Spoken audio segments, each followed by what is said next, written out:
Hey guys, we just finished reading John chapter 12, 37 to 13, 17. And this is a couple of important parts of Scripture. Um, One is this unbelief of the people, and this is a fascinating bit to read because even though it seems to be pretty clear, and Jesus is very clear about it, the people still choose not to believe.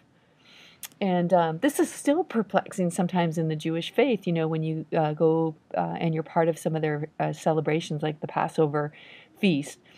And every element of the feast, it seems to point to Jesus. It seems to be really clear, and yet people refuse to believe. And or the scripture here from Isaiah says that their eyes are blinded. And part of the greater purposes that God has, of course, is not just to be a tribal God or a God that saves one group of people, but He wanted all the time through that people to save the entire world.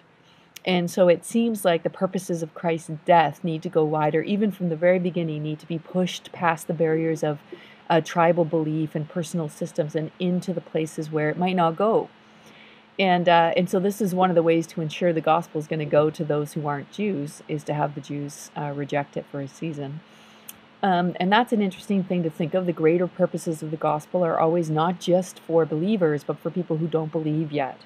And maybe the question becomes, who are we taking that to, and how are we pushing the boundaries of our faith so that we're constantly looking at those people who don't belong as loved by God. And the second kind of really cool thing is the washing of the disciples' feet. And this is Jesus setting up an unprecedented way to lead. I mean, this has not been set before. This is a historical leadership principle. And there's a couple of key things in this. One is because Jesus knew who He was, He knew whose He was, He knew He came from the Father, and He knew where He was going. The scripture says that He took a servant's towel and assumed the role of a servant, began to wash His disciples' feet.